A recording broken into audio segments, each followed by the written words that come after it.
Yes, Lord. For fear is gone,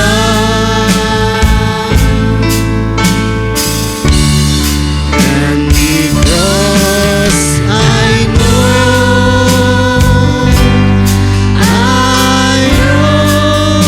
He holds the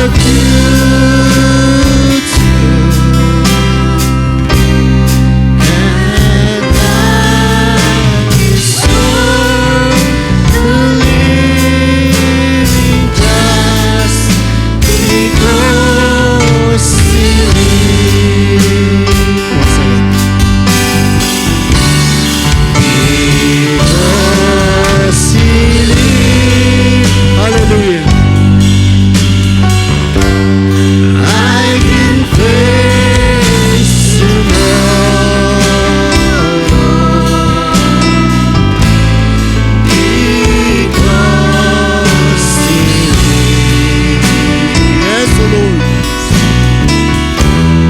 For fear is gone, and because I know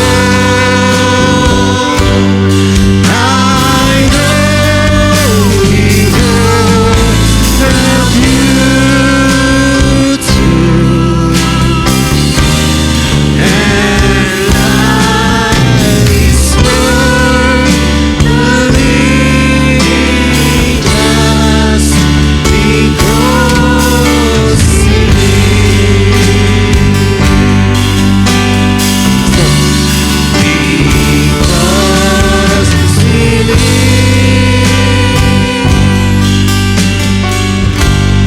I can face tomorrow.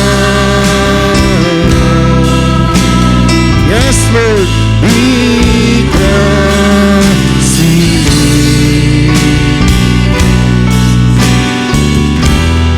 For fear is gone, and because I know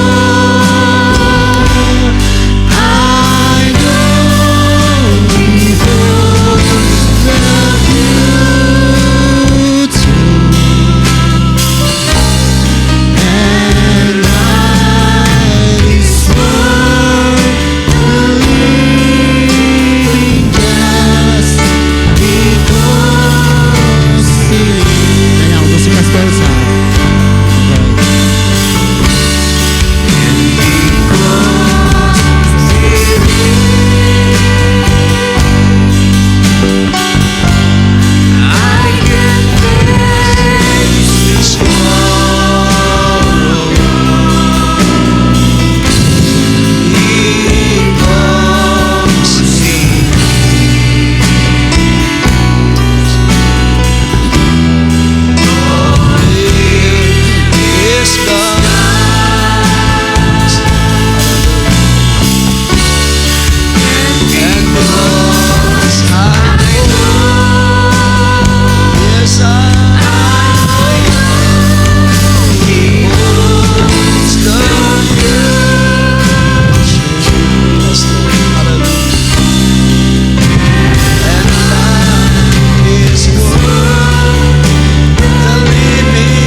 luwalhatiin siya sa kaniyang biyaya, luwalhatiin ng Diyos sa kaniyang mga salita, sa kaniyang mga gawa sa buhay natin, na hindi siya kailanman napagod, hindi siya kailanman nagkulang sa maraming mga bagay. Tayo po'y manalangin. Panginoong Diyos, muli kami ay nagagalak at lumalapit sa iyong luklukan ng awa sa gabing ito. Patuloy kami, Panginoon, nagpupuri, pasalamat sa iyong mga salita na aming patuloy na tinatanggap sa uling mga araw.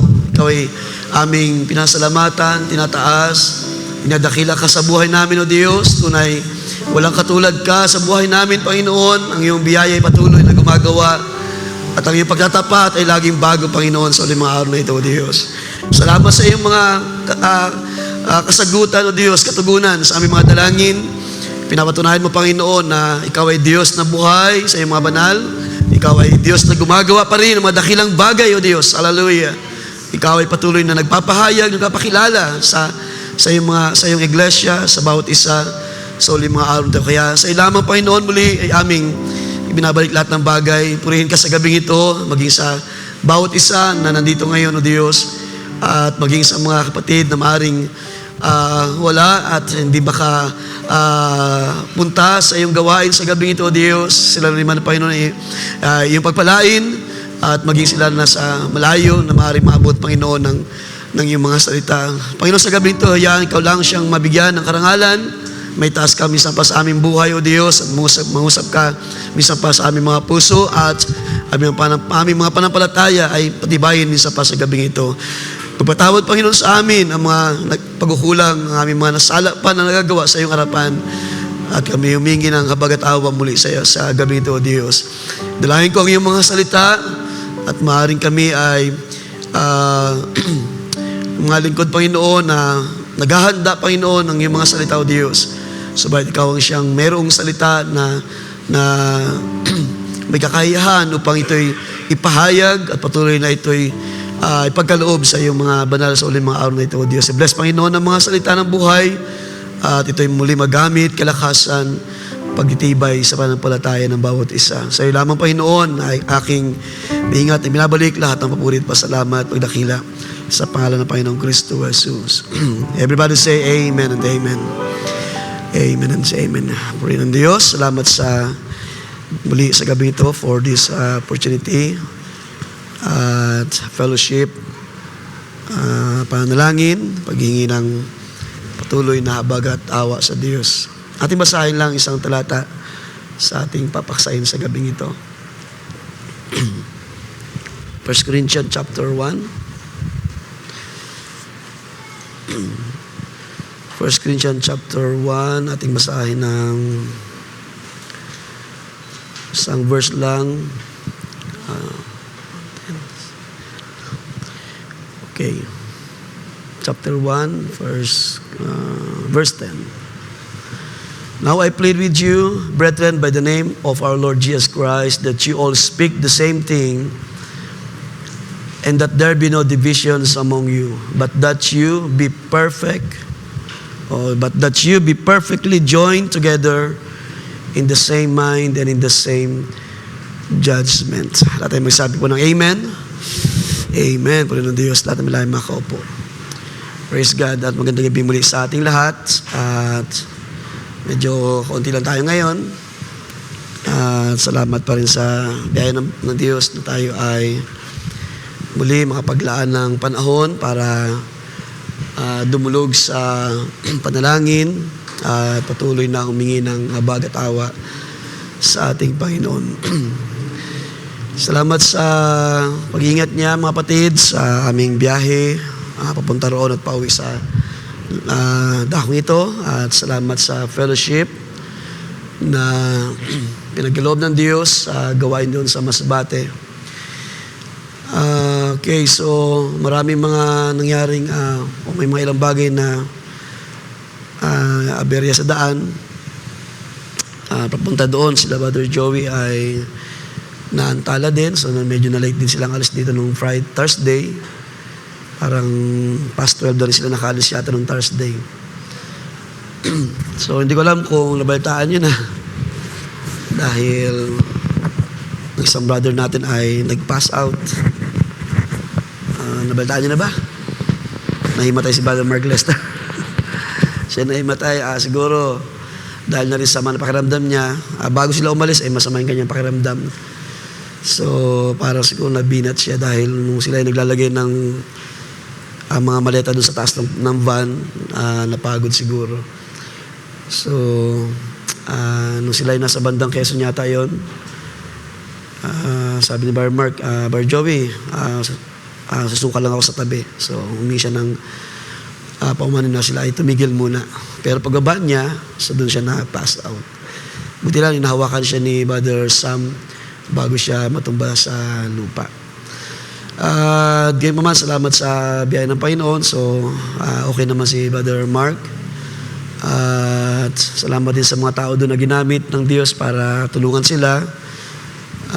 Pinahiram yung kanilang palingkuran para siya ay makapag-ano rin dahil masama yata rin yung kanyang tiyan noong araw na yon. So, isang maluwalhating biyahe at fellowship doon sa dako ng Masbate. Salamat sa mga kapatiran doon na nagpapatuloy sila mga kapatid sa kabila ng marami ring mga struggle katulad natin. Marami rin silang mga pangangailangan pero sila ay natili na nagagalak sa mga gawain, papatuloy sa pananampalataya at walang bagay na pumipigil o walang bagay na nakapigil kahit man ang kahirapan mga kapatid dahil alam naman natin ang kalagayan doon ng mga mananampalataya. Hindi katulad dito sa ating lugar, may maraming mga opportunity. Ngayon pa man, nakita namin ang kanilang kagalakan, magpatuloy at magtulungan para sa 3 days youth fellowship. So nandun pa rin yung kanilang pag-isika pa rin, pag-aasikaso at pagluluto, pag-aasikaso sa mga bisita lalo na sa amin na mga nasa malayo. So nakita rin namin ang kanilang kagalakan sa paglilingkod sa Panginoon. At bagamat marami ng mga bago rin at yung mga nauna doon ay halos ilan na lang din sila. So yung mga bata ay lumalaki na rin. So marami na silang mga young people doon at lumalago ang gawain ng Panginoon. So kahapon, I think kahapon ba yun o kanina? Oh yes, kagabi. Yung van naman ay nasira nung sila pabalik na rito. So kailangan nilang mag-stay doon sa Piyuduran. So yung Piyuduran ay port. Meron doong port at 7 kilometers pa lang mula doon sa port ay nasiraan sila. So nag-stay sila sa isang inn o sa isang lodging. At kaya ng umaga ay pinaayos yung van, di ba, Cholo. At sa biyahe na pa yun ay naayos naman at ngayon ay on the way na sila. So na-delay lang sila dahil sa nangyari. Dapat ay ngayong umaga ay nandito na sila. Okay na umaga ay nandito na rin sila. So Panginoon ang mag-ingat pa habang sila ay nasa biyahe. Ang sasakyan ay bigyan ng Panginoon ng biyaya pa para mabot dito. Dahil medyo hindi rin maganda yung sira, sa clutch yata yun or mayroong tumagas na tubig. So after lang na rin yata naayos yung sakyan at sobrang delay na yung kanilang biyahe. Salamat sa Panginoon, salamat sa inyong mga prayers, salamat sa mga patuloy na suporta sa gawain doon. At ang Diyos ang patuloy na magbalik sa ating lahat, ang mga kagalakan sa puso ng bawat isa. Okay, so sa gabi ito, bago tayo pumunta sa prayer, so bagamat tayo ilan lamang, I just want to share this thought nating binasa sa 1 Corinthians chapter 1 verse 10. Ating pagsasal about harmony.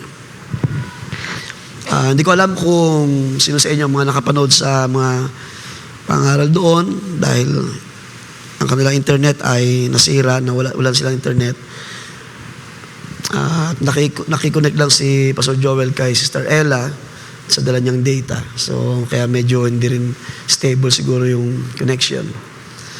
Anyway, kung inyong mga napanood, napagtiyagaan na mapanood ang lang mga pangaral ng mga magagawa.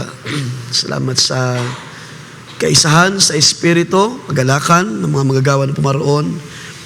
At hindi rin talaga madali dahil talagang magastos pag maalis at mahayo sa malayong lugar. Pero salamat sa mga provision, salamat sa mga panalangin ng bawat isa.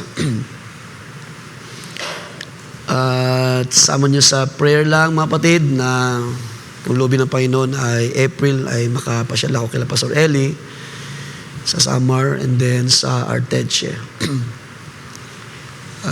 mabigyan si Pastor Eli ng kaunting kahit paano support. Hindi lang minsan, sabi ko nga sa gawain doon, minsan ay maganda rin naman yung nagchat ka, nagpapaalala or nagbibigay ng mga encouragement through messages. Pero iba pa rin yung personal na nakakausap mo isang manggagawa at nagkakausap kayo na babahagi mo sa kanya kung ano yung biyaya ng Diyos na gumagawa sa iyo and vice versa. So yan ay mahalaga sa ating mga kapatid, tulad nga ng nabanggit pa sa Diyos sa kanyang mensahe, Saturday morning o Sunday morning, na ang iglesia, tayong lahat na bahagi sa ministry, sabi niya, hindi natin may kakaila na kailangan namin kayo, sabi niya, kailangan namin kayo, kami ng mga manggagawa. Kailangan namin kayo, kailangan niyo kami, kailangan namin yung bahagi ninyo, at kailangan niyo yung bahagi namin. So, yun yung isang biyaya ng Diyos na nagkakaroon ng pagkakataon to share one with another. At yan yung ating bibigyan ng kaisipan sa gabing ito. At ipaksa is about harmony with the Word of God. Kinuha natin sa ating teksto sa 1 Corinthians chapter 1 verse 10. Totoo mga kapatid na mahalaga ang harmony hindi lang sa ating relasyon sa isa't isa. Mahalaga ang harmony kung pag-uusapan ang salita ng Diyos sa buhay natin. Harmony with the Word of God. So meron ba tayong harmony o pakikiisa sa salita ng Diyos? Dahil ang kaisipan na ito ay nakita ko sa gawain doon, sa ilang araw na gawain. Kahit man sa amin ang mga manggagawa ay nakita ko yung support ng bawat isa. Naalala ko last year, nung kami 5 rin ay pumaroon sa anniversary nila Pastor Eliezer. Totoong, sabi ng testimony ni Brother Ed kanina, totoong hindi lang masaya, kundi talagang nakakuha kami sa isa't isa ng biyaya, ng karunungan, kaalaman, dahil naisishare about sa kaniyang mga tinanggap sa Diyos. So napakasaya, napakainam na opportunity. So hanggang summer, hanggang pauwi, ganun ang aming eksena. Nagkakabiruan na lamang kami na maaaring maulit. Sabihan ng Panginoon. So naulit-ulit ngayon. Yun nga, along the way, kahit sa ferry, halos di na nakapagpahinga para matulog kundi mag-sharing. May time din naman matulog o magpahinga. Sabagat mas marami yung panahon na kami ay nakakapag-usap. So within ministry, mga pangailangan, minsan mga problema sa bawat gawain ay amin na pag-uusapan. So we're talking about harmony with the Word of God. At kung ating titingnan ang harmony, so sa music, it's about the combination of simultaneous musical notes in accord. Pero kung mag-usapan sa atin ng mga may hininga ng buhay sa mga tao, ang harmony ay tumutukoy sa agreements or accords. At ang harmony ay synonyms sa salitang balance or unity. So pamilya naman tayo dyan, no? Salitang unity. Maganda rin tingnan yung word na balance or agreement. So yung harmony kasi sa Tagalog ay pagkakaisa. So very common, pero maganda rin tingnan yung word na balance, agreement, so that's harmony. At kung tayo mga kapatid ay walang harmony sa salita ng Diyos, masabi ko na mahirapan tayong sumabay o makaunawa kapag ang Diyos ay nagpapahayag, nagre-reveal, katulad sa tuloy-tuloy o sunod-sunod na mga gawain mula Friday night, Saturday, maga, hapon, gabi, to Sunday, maga, hapon. Kung tayo ay nakaranas ng mga ganong paggawa ng Diyos, makikita nyo mga kapatid, hindi tayo makakasabay dahil sa bawat pangaral. Sabi ko nga, mayroong connection sa isa't isa. Bawat mga gawa na ginagamit to speak, to share, to reveal something na pinapag-usap ng Panginoon, hindi mawawala ang connection niya doon sa naunang nangaral, sa pangalawa, pangatlo, lagi mayroong connections. At ang mga individual, ang mga believer ay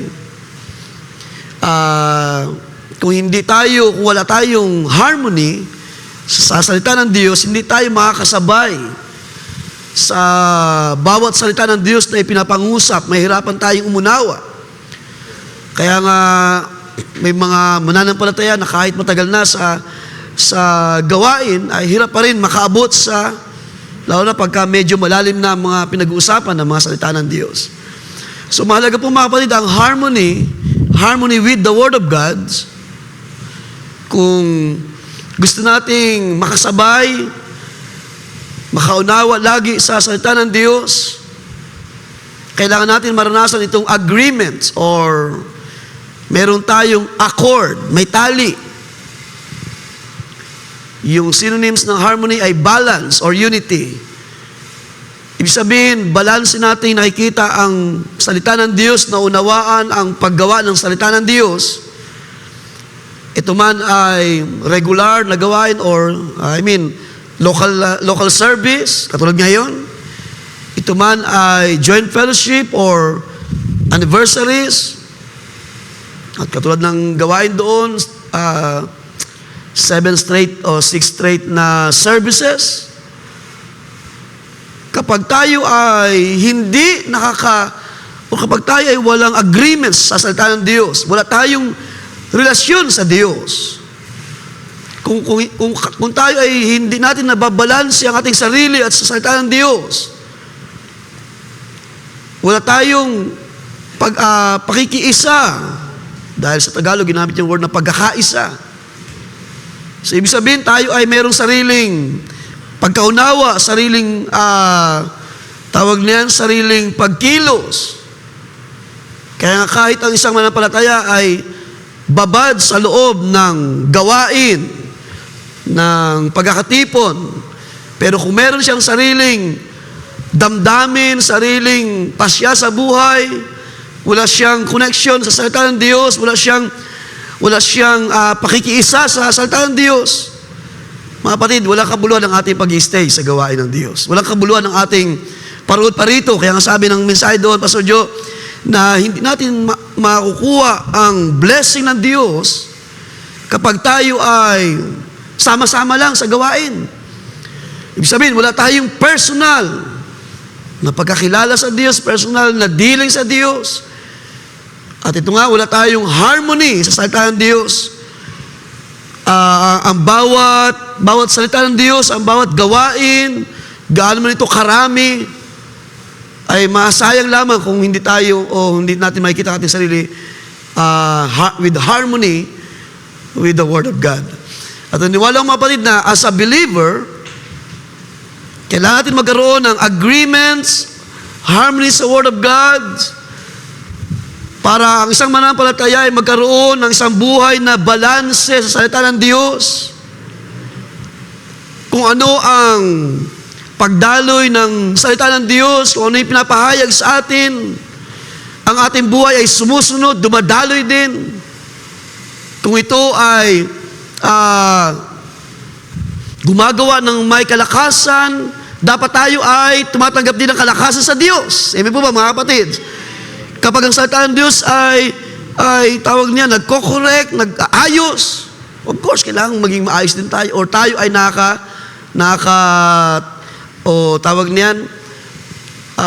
nakukuha natin yung salita ng Diyos at nangyayari sa buhay natin. So yun ang gusto kong tingnan na kaisipan patungkol sa harmony with the Word of God. Bilang mga believer, tayo ay united. So yung word na unity. United sa bawat salita ng Diyos. Ating balikan yan sa ating teksto, 1 Corinthians chapter 1, verse 10. Sabi ni Pablo, "Now I urge you, brothers and sisters, by the name of our Lord Jesus Christ," sabi diyan, "that you all agree and that there be no divisions among you, but that you be made complete in the same mind and in the same judgment. Tatlong bagay, mga kapatid, ang pinapakita dyan ni Pablo.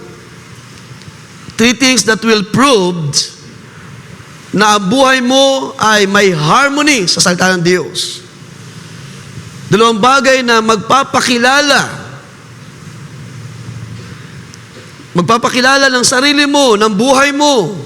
Paano ka ba lumalakad sa pananampalataya? Paano ka ba nagpapatianod sa bawat salita ng Diyos na lumalabas sa mga manggagawa, mga ipinapangaral at tinuturo sa iglesia. At napakainam, mga kapatid, dahil sa gawain nga doon sa Masbate, ay nakita namin of course, maaaring hindi lahat, pero majority ay ganoon na lamang ang pagkauhaw nila sa fellowship. Diba, naranasan ng Bible Boy Pumaron, di ba, one time? Kung paano sila ay nagagalak sa fellowship, nag-i-enjoy, kung paano sila nag-express ng kagalakan, sa awit, sa pasalamat sa Diyos. Napakainam makita yung harmony, yung pakikiisa ay hindi lamang dapat nangyari sa kalagitnaan ng mga mananampalataya or within ourselves. Pero gusto kong sabihin sa iyo, mga kapatid, na ang harmony ay dapat nangyari sa bawat salita ng Diyos. Ang ating mga buhay ay dapat mayroon itong pakikiisa sa salita ng Diyos. So hindi tayo nandito, hindi tayo nasa gawain, hindi tayo bahagi ng ministry lang. Dahil nandito yung mga magulang. Mga kapatid, napakasarap, mga kapatid, ng mga pagtuturo ng Diyos, ng Panginoon, ng kanyang mga salita. Sarap tingnan. Makita, marinig, bawat salita ng Diyos na mayroong harmony doon sa mga nakikinig ng mga mananampalataya.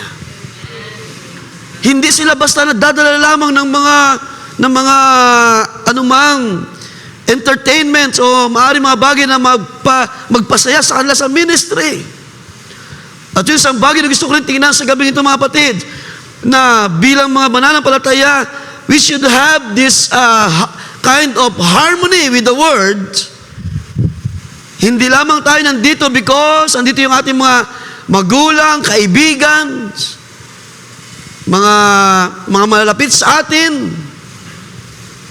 kundi tayo ay nasa gawain ng Diyos because we have this kind of harmony sa bawat salita na ating naririnig, ipinapangaral, itinuturo ng mga lingkod ng Diyos sa ating panahon. So, 3 bagay yan, pinakita ni Pablo. 3 things that will prove harmony with the Word is happening. Una, that you all agree.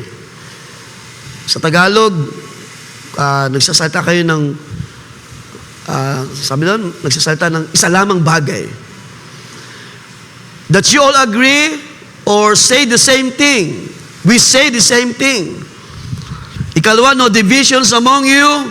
Ikatlo, you perfectly join together in the same mind and in the same judgment. So itong 3 bagay na pinakita ni Paul na kailangang mangyari sa atin, kailangang mangyari sa buhay ng bawat isa, sa ministry, at hindi lamang ito nagmamanifest because of within ourselves, kundi ito yung nangyayari because ang buhay natin ay meron tayong pakikiisa o meron tayong harmony or agreement sa Word of God. Ibig sabihin, ang ating mga buhay ay makikita sa salita ng Diyos. Ibig sabihin, nasasalamin sa bawat salita ng Diyos. At kapag nangyari yan, sabi ni Pablo, meron kayong iisang bagay lang na sasabihin, walang divisions within yourselves. At sabi dyan, you perfectly join together in the same mind and in the same judgment. So, ito yung magandang bagay, mga kapatid, na makita natin. And it doesn't matter kung marami tayo o konti. Kahit konti lang tayo. ang harmony with the Word ay nangyayari pa rin sa buhay natin. Hindi ibig sabihin, pag marami tayo, ay mas nakikita o mas tawag niyan, mas kumikilos ang bagay na ito. Kahit nga, kayong dalawa lang eh. Diba? Kahit nga, kayo lang mag-ina, mag-ama, magkapatid, magpinsan, o anumang mga relasyon na meron kayo. Pwede mangyari na kayo ay magsalita ng isang bagay lamang, walang divisions, at meron kayong tinatawag na perfectly joined together, isang kaisipan at isang paghatol. At gaano kalaga ito sa atin? Gaano kalaga sa ministry, sa gawa ng Diyos? Dahil may kinalaman ito mga kapatid para magpatuloy ang buhay natin sa panampalataya. Otherwise, kung wala tayong agreement sa Word of God, isang araw mapapagod tayo sa paglilingkod sa Diyos.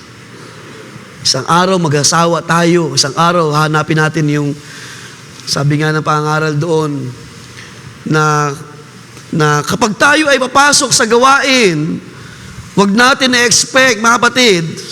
Sino ba nag-share nun? Si Pastor Benji yata yun. Huwag natin na-expect na tayo ay makakita sa loob ng gawain na smooth lahat ng bagay. Yung parang wala ka na makikita na anumang tawag niyan, kakulangan. Di ba? Pagpasok pa lamang, gusto mo ay batiin ka dyan ng mga, of course, maganda naman yun, no? Pero hindi nga sa lahat ng panahon ay nangyayari. Di ba? Babatiin ka, papaupuin ka sa iyong upuan, talagang aasikasuhin ka, at wala kang makikita anumang hindi maayos na bagay sa loob. Ang iyong puso, ang iyong expectation ay gusto mo maayos lahat. Paano kung mayroong mga lapses? Paano kung mayroon ka dyan nakita na parang hindi maayos o kahinaan? Di ba? And usually, yan ang nangyari kapag may lumilitaw ng mga lapses or ng mga bagay na kulang. Kapag tayo ay mahina pa sa pagkakilala sa kalooban ng Diyos, at tayo ay, sabi ko nga sa aming mga sharing, mga pagkakataon na ng ating temper ay napakaisi ng ating mga pasensya. Mga kapatid, it's about time makita natin. Napakainam ng kaisipan na ito, harmony with the Word. Kapag ito'y nangyayari, ibig sabihin, tayong lahat ay maaaring magsalita in the same thing, at wala tayong maging against na damdamin sa isa't isa. Tayo ay mag-iisip ng isang bagay, magsasalita lamang ng isang bagay, mag-agree sa isang bagay, walang divisions, walang hati sa atin, walang pipigil sa ating fellowship. At napakainam dahil yung nakita ko, mga kapatid, sa aming pagparoon sa gawain.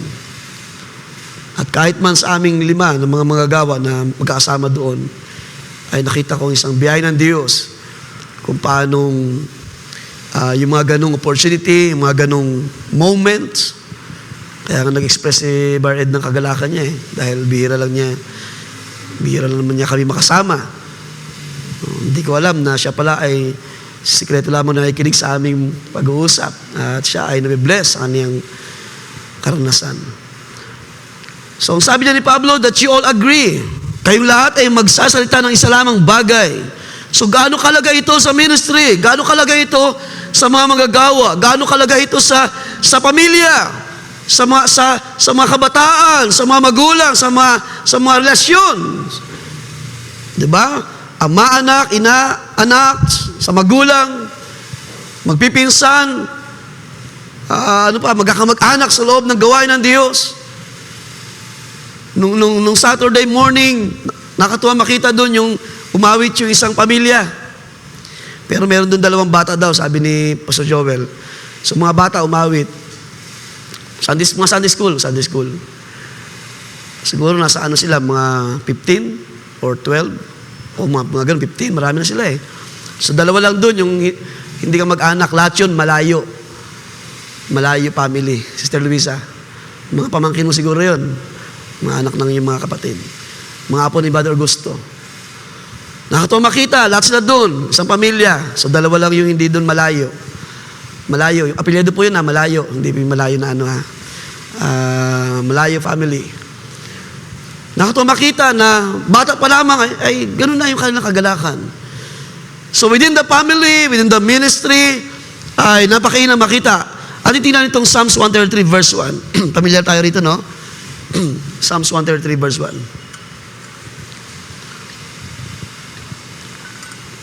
Sabi diyan, behold, how good and how pleasant it is for the brothers to live together in unity. So gaano kahalaga yan? Sabi ni David, o kay inam, kay buti, kay gandang masdan, ang mga magkakapatid ay sama-samang magkakasama na may pagkakaisa. Alam niyo mga kapatid, pwede tayong nasa isang lugar lang, pero wala tayong harmony sa Diyos. Pwede tayong nasa isang lugar, like tonight, pero ang ating mga damdamin ay magkakalayo sa isa't isa. Pero sabi ng mga awit, behold how good and how pleasant it is for brothers to live together in unity. Ibig sabihin, hindi ito ang magsusukat, hindi ito yung magdedetermine ang ating harmony sa Diyos, sa salita ng Diyos. Hindi ito nakapagsama-sama lamang tayo. Kapag tayo ay nagkakahiwalay-hiwalay, busy sa maraming mga bagay, hindi mawawala yung harmony with the Word of God. Nagpapatuloy tayo sa salita ng Diyos. Nagpapatuloy tayo na nakaisa sa kalooban ng Diyos. Gumagawa, tumutupad sa kung ano ang sabi ng salita ng Diyos. So hindi ibig sabihin tayo ay nasa isang lugar. Dahil pwedeng mangyari iyon, yet, meron tayong kanya-kanyang damdamin sa isa't isa, di ba? Meron tayong iba-ibang plano sa ministry, kanya-kanya tayo ng gawa sa ministry. Kaya pinapakita dyan sa, binasa natin sa Psalms ay, hindi lang yan pinapakita na nasa isang lugar. Kundi kahit hiwalay-hiwalay sila, kahit magkakalayo sila ay merong the same mind, the same judgment. Pag nagkita-kita sila, totoo yun, nakakatuwa mga kapatid. Nagkita-kita kami dun sa may Southwoods. Doon sila sinundo sa may McDonald's sa may Southwoods. Hindi talaga, kakaiba talagang damdamin, feeling, kagalakan. Lalo na kung makasama mo sa biyahe. Walang katapusan na sharing, karanasan, kagalakan, mga tawag niyan, ups and downs sa ministry. Halos lahat na ng mga problema na pag-usapan na. Pero ang lahat ay sa kabutihan pa rin ng Panginoon. Ang lahat ay nangyari. Lahat ng bagay nangyari sa ministry na Diyos ang nagpapahintulot at ang Diyos ay may purpose sa lahat ng bagay na yan. Romans 12 verse 16, sabi ni Pablo rito, be of the same mind toward one another.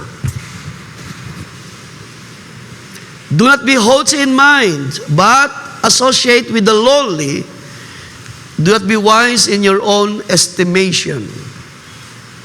Huwag kayong mga pantas sa inyong sariling mga haka. So pinapakita dyan ni Pablo ang pagkakaisa ng pag-iisip. Be of the same mind. Magkaisa tayo sa kaisipan. Magkaisa tayo sa mga bagay ng kagalakan sa gawain ng Diyos. Magkaisa tayo sa mga plano, sa mga visions. Isang damdamin, isang kagalakan, isang purpose. At ito ay nagpapakilala mga kapatid na kapag ito ang nangyari sa ministry, ibig sabihin, meron tayong harmony with the Word of God. Ibig sabihin, tayo ay merong isang blessing, isang pagkaunawa sa kalooban ng Diyos. Hindi mawawala yung mga differences. Pero yung mga differences ay kayang ayusin ng Diyos. Hindi mawawala yung mga pagkakaiba ng mga kaisipan. Maaaring minsan iba yung plano ko, iba yung plano ninyo, iba yung plano ng mga elders. Pero pag nakita natin yung purpose, yung layunin, at wala naman tayo ibang hangarin, kundi ang kalwalatian ng Diyos ay makita sa ating lahat, sa ministry, sa iglesia. At kapag nakita natin ang mga bagay ng mga kapatid, minsan meron tayong mga differences, pero sa biyaya ng Diyos, dinadala tayo ng Panginoon sa kaisahan ng pag-iisip. At yan sabi ni Pablo, be of the same mind toward one another. At kung meron tayong harmony sa salita ng Diyos, maalis yung mga differences, mawawala yung mga pagkakaiba-iba, at doon ngayon papasok yung tinatawag na pagpapakumbaba natin sa isa't isa. Ibig sabihin, hindi man mangyari yung ating mga desire or yung ating plano, suggestion. Dahil kung ano minsan yung majority, di ba? Kung ano yung napagkaisahan. So, kung hindi man mangyari yung ating plano, dahil ikaw ay mayroong harmony with the Word of God at naunawaan mo ang kalooban ng Diyos, ang puso mo ngayon ay unti-unting ibinababa sa Panginoon. Di ba? Ibig sabihin, ikaw ay sumasang-ayon na rin kung ano yung napagkaisahan, ano yung napagkasunduan, kung ano yung kagalakan ng lahat. Kaya doon, kapag napagkaisahan na talagang Friday night, start ng kanilang anniversary, talagang start yun mga kapatid. Sabado, 3 gawain, maghapon, then Sunday. At kakaiba yung karanasan, of course. Kakaiba yung mga bagong bagay na ginagawa ng Diyos sa ganung uri ng gawain. Sa akin personally ay para kumbaga ay iniisip ko na kailan kaya mangyari sa atin yun, no? Yung ganung uri ng fellowship. Kaya nga sinisigap ko hanggat maaari, kahit paano ay Saturday, meron tayong half day and then Sunday. So inisip ko lang kung mangyari din kaya sa atin yun or magawa kaya natin yung ganung fellowship. Kung yung ating mga kapatid nga sa Masbate nagagawa nila why not din natin gawin? So yun isang bagay mga kapatid na nakikita ko na mahalaga sa iglesia. Kapag nandyan ang harmony with the Word, hindi tayo magkakaiba-iba ng pag-iisip pagdating sa pagkaunawa sa salita ng Diyos. Bakit? Because meron lang tayong isang salita na ating kinakain or tinatanggap or sinasampalatayanan. Sa gabing ito mga kapatid, meron ba tayong isang pag-iisip kay Kristo? Wala ba tayong kaisipan na ito yung gusto ko, ito yung expectation ko, ito yung vision ko? At kapag hindi nangyari, sabi nga ng share ni Pastor Benji ay tawag niyan, madidisappoint. At kapag na-disappoint, madidiscourage. At kapag na-discourage, hindi mo na makita sa iglesia. Wala na sa fellowship. So hindi po yun ang isa sa sign, o hindi yun ang nagpapakilala na ikaw ay may harmony sa salita ng Diyos. Dahil kung meron kang pakikisama sa salita ng Diyos, kahit anong mangyari, hindi ka alis sa fellowship. Hindi mo iiwan ang gawain ng Diyos. Mananatili ka, magpapasakop ka. Sisikapin mo yung bahagi mo na tukulin sa gawain ng Diyos. At isang bagay na magandang mangyari, mga kapatid, lalo na sa ating gawain, ang pagpapala ay hindi lang maranasan ng ilan. Meron pa ba tayong desire ng higit at higit na pagpapala na gagawin ng Diyos sa gawain na ito, sa ministry? Nanawa hindi lang ang ilan ang nabe-bless o pinagpapala. Hindi lang ang ilan ang may kagalakan, magpatuloy. Dahil mga kapatid, hindi naman sabihin na perfect kayo sa attendance ay makikita na ang totoong pananampalataya. Dahil pwede tayong nasa loob ng gawain, pero ang ating buhay ay malayo sa salita ng Diyos. Dating ang panahon, susubukin tayo. Dating ang panahon ay magpapahintulot ang Diyos ng mga kabigatan, ng mga problema. Kaya doon kay Pastor Joel, marami nang umalis marami nang iniwan yung ministry. Dahil hindi kayang harapin ang mga bagay na ang Diyos ang nagpapahintulot. Basahin natin ang Romans chapter 15. Again, sabi dyan ni Pablo, may the God who gives perseverance and encouragement grant you to be of the same mind with one another. So ganun pa rin ang pinapakita ni Pablo, katulad doon sa binasa natin sa Romans 12, verse 16. May the God who gives perseverance and encouragement, at totoo na ang salita ng Diyos ay nagdadala sa atin para maging matiisin tayo sa mga problema sa tahanan, problema sa pag-aaral o trabaho. At ang salita ng Diyos ay nagdadala ng maraming mga encouragement sa atin para tayo palakasin. At ang sabi niya ni Pablo, ang Diyos na ito na nag-encourage sa atin, nagbibigay ng marami pang pagtitiis, sabi diyan ay mag-grant sabi diyan, ng the same mind with one another, according to Christ Jesus.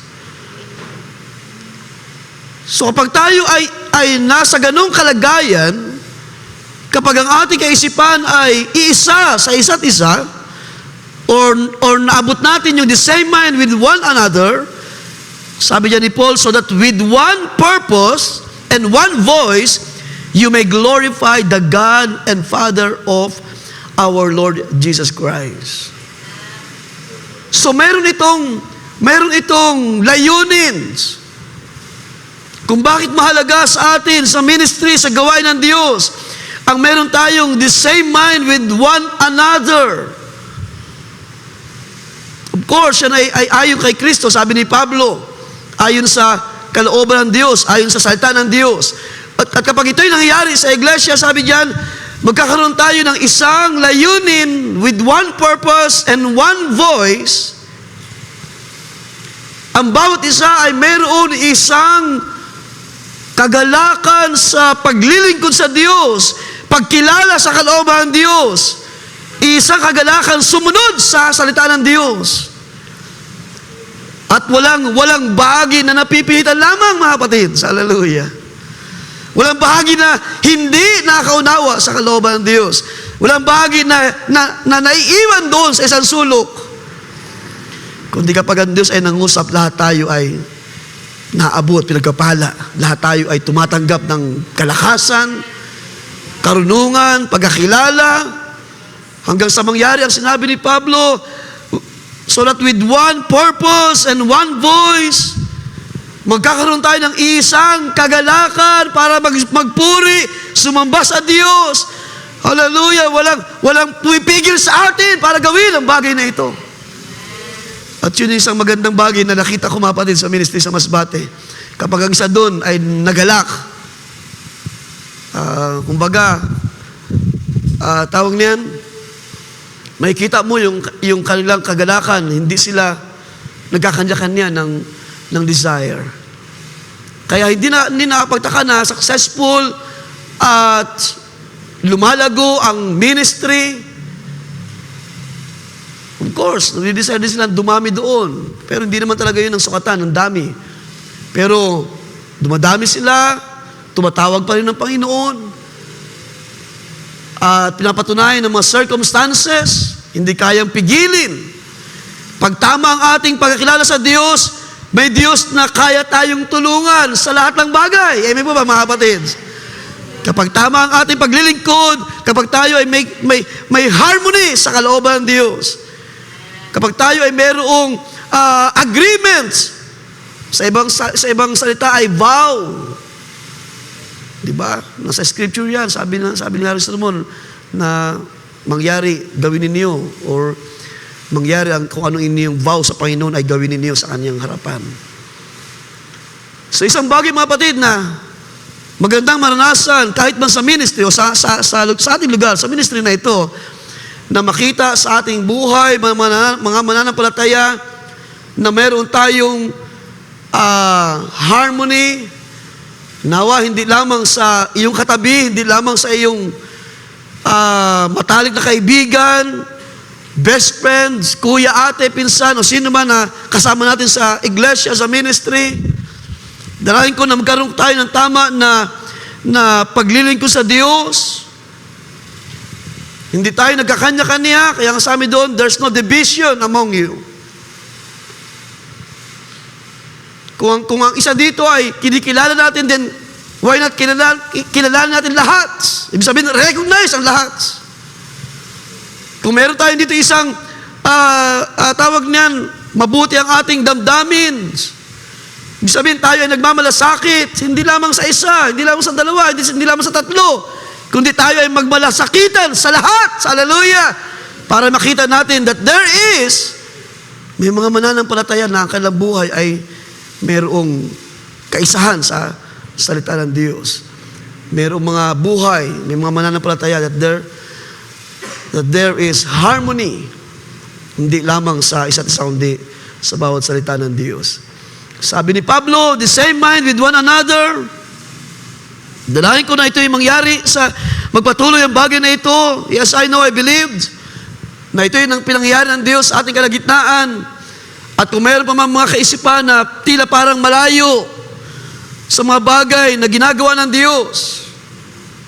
Kaya nga mahalaga sa bawat ministry ang kaisahan ng kaisipan, damdamin, sa music ministry, sa children's ministry, at ano pa mga gawain ng Diyos. Mahalaga ang pagkakaisa, mahalaga yung merong isang vision, isang kagalakan, na minsan kahit na pagkakaisa na medyo mataas o mahal yung tawag niyan, yung magiging contributions. Di ba? Kasi alam ko naman na pwedeng mangyari ang ganung mga bagay. At pwede tayong, tawag niyan, minsan malungkot or malumbay or maapektuhan yung ating kagalakan sa ganung mga bagay. Pero kung tayo ay mayroong tama na puso sa pagkakilala sa kalooban ng Diyos, tayo mismo sa ating sarili magsasabi, mangyari pa yun ang iyong kalooban. At minsan hindi man natin kayang i-provide ang lahat. Pero huwag niyong kalimutan, ang Diyos ay dakila sa lahat ng bagay. At ang Diyos ay mayroong paraan para ibigay sa atin ang ating mga pangailangan. Basta magkaroon lang tayo ng tama na pakikiisa, agreements, or harmony. Ating basahin ng Romans 16 verse 17, mga kapatid. Pagdating naman sa disciplinary actions, na ito ay biblikal na ating isinasagawa sa gawain. Sabi ni Pablo, Romans 16 verse 17, now I urge you, brethren, note those who cause divisions and offenses, contrary to the doctrine which you learn, and avoid them. So hindi na ito bago sa atin. Alam natin itong instruction ni Pablo na ito ay ang Panginoon ang nangusap sa kanya para sabihin sa mga iglesia ang ganitong paraan ng pagtutuwid. For those who are such do not serve our Lord Jesus Christ but their own belly. So merong mga iilan sa panahon ng mga unang Kristiyano ay nangyari yung mga sabihin natin, nagpapakilalang mga naglilingkod sa Diyos, naglilingkod sa Panginoon, or sa ministry. But it turned out, sila ay mayroong mga kanya-kanyang interest, may mga personal na damdamin or kagustuhan sa gawain ng Diyos. At yung mga ganun mga bagay, hindi mga kapatid nakakatulong. Hindi siya nagpapatibay sa pananampalataya. Yung nakaraan lamang, nandun kami sa first anniversary sa Makabug, dun sa outreach na Pastor Joel. Meron dun isang brother na after mismo ng, hindi pa natatapos yung after na ng 2 days anniversary. Pagdating ng Sunday, wala na dun sa gawain. So nandun siya nung Wednesday, Thursday, hanggang Friday, sa Tumalaytay kami noon. So sunod-sunod, series yun na gawain. Halos lumaos nga ako pagdating ng Sunday dahil 4 na beses ako nag-share ng aral. Pagdating ng hapon ng Sunday, yung brother na ito na reklamador ay wala na. So gaano kahalaga yung meron tayo na tamang unawa sa salita ng Diyos, meron tayong harmony, ang ating puso ay wala doon sa mga bagay na ikita lamang, kundi ang ating puso ay naka-incline, naka-hook, naka-anchor. So hindi tayo tumitingin sa mga kawalan, sa mga kakulangan. Doon sa gawain sa Masbate, marami kayo makikita mga kakulangan. Pero yung mga kapatid doon, hindi sila tumitingin. sa mga bagay na kulang, ang kanilang tinitingnan ay ang pananampalataya, salita ng Diyos, yung pagtawag ng Diyos sa buhay nila. Na kahit sa mga ganung bagay, kahit sa mga bagay na kulang, sabihin natin, kulang sa maraming mga bagay, ay hindi yun nakapigil para sila ay magpatuloy sa paglilingkod sa Diyos. So napakahirap mga kapatid makita ang bagay na ito. Sabi diyan ni Pablo, even sa mga disciplinary actions na ginagawa ng mga lingkod ng Diyos, ay kailangan pa rin ng the same minds. Hindi tayo magkakanya-kanya kapag pinag-usapan na yung pag-aayos, yung pagdidisiplina, kapag pinag-usapan na yung pag-disfellowship. Kaya minsan pag-usapan namin mga magagawa, dapat nating tawag niyan, magkaroon tayo ng isang foundation when it comes to pag-disfellowship sa mga individual na hindi nagpapasako. Kapag meron dito na disfellowship, automatic, yung mga kasama sa gawain ng mga churches ay hindi rin dapat nila tanggapin ng sino man kung hindi niya inaayos ang kanyang sarili doon sa kanyang pinanggalingan na iglesia. So kahit man sa pagdidisiplina, kailangan pa rin yung the same minds, the same judgment, the same, the same na understanding na walang iglesia ang magtatangi, walang sino man ang magtatangi, kundi lahat tayo ay, lahat tayo ay magsasubmit or magko-comply. Di ba? Ano man yung pinagkaisahan doon sa isang iglesia, nakaisa sa panampalataya. Sabi ni Pablo, tumanggap tayo ng isang espiritu, isang bautismo, isang Kristo, isang Diyos, isang Ama sa langit. Ano man ang pagkilos doon sa malayo, yung gawa ng Diyos dito, gawa ng Diyos doon sa Masbates, the same God na gumagawa sa ating lahat. Meron tayong harmony sa salita ng Diyos. Sila rin naman ay merong harmony sa salita ng Diyos. At kapag nagtagpo, nagkaroon ng isang fellowship, pagkasama-sama, nakikita mo, wala silang pagkakaiba. Dahil isang panampalataya lang, meron sila sa biyaya ng Diyos. Isang salita, isang pagkaunawa, ang meron sila, isang panampalataya sa harapan ng Diyos. So, ano yung pinapakita mga kapatid dyan? Isang proof that the harmony with the word is happening. Unang-una na ay yung sabi doon that you all agree, you speak the same thing. Kapag ito'y nangyari sa iglesia, ay nangyari ang tinatawag na harmony with the word. Ikalawa sa ating binasa kanina, sabi ni Pablo, no divisions among you. Isang proof that the harmony with the word is happening, there is no divisions among you. Kung meron man tayong alam na divisions, it's because there's no harmony with the words. Pero ito yung pinapakita ni Pablo, kapag kayo ay mayroong pagkakaisa sa salita ng Diyos, mga kapatid, sa gabing ito, ang ating bonding ay hindi sa ating sarili o hindi sa isa't isa.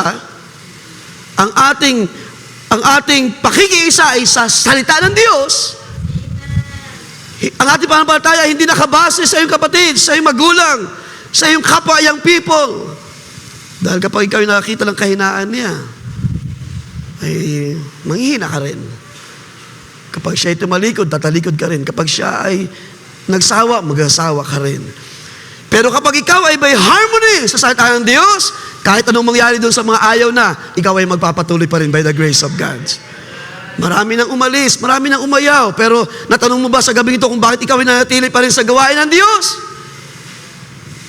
Kahit to the point na tayo ay iilan na lamang sa sometimes, hindi naman lagi.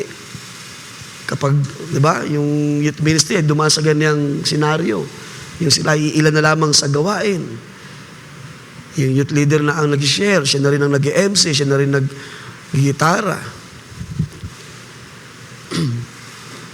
So isang proof, mga kapatid, that the harmony with the word is happening. At ito yung isa bagay nakita ko sa aming pagkasama-sama, mga magagawa. na pumaroon sa Masbate. Isang fellowship, isang kagalakan, isang desire. Kaya nga loobin ng Panginoon, sabi ni Sister Marlene kahapon nung papalis kami, Pastor Joe, sama niyo na si Sister Joy ha. Dahil kami lang mga manggagawa doon, hindi kasama yung aming mga wives. So nagdi-desire sila na makita rin yung mga partner namin. So ibig sabihin, sana hindi lang kami ang nandoon. Merong isang tawag niyan isang interest. Sabi ni Pastor Joe, sige Sister Marlene, Lord willing, next year.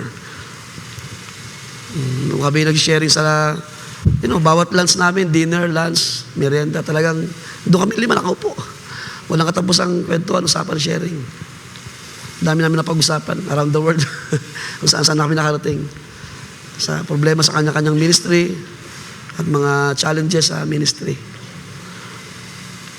So marami kaming napag-usapan, maraming mga ginawa na ang Diyos at ginagawa within the ministry. At nakakatuwa makita na meron isang kagalakan. Sabi ni Pastor Joe, Lord willing next year, kasama na ako. Sabi ko, sige, para may masama rin naman ako. Kasi pag kami lang, isang sasakyan lang kami. So iwan yung mga iba na hindi makasama.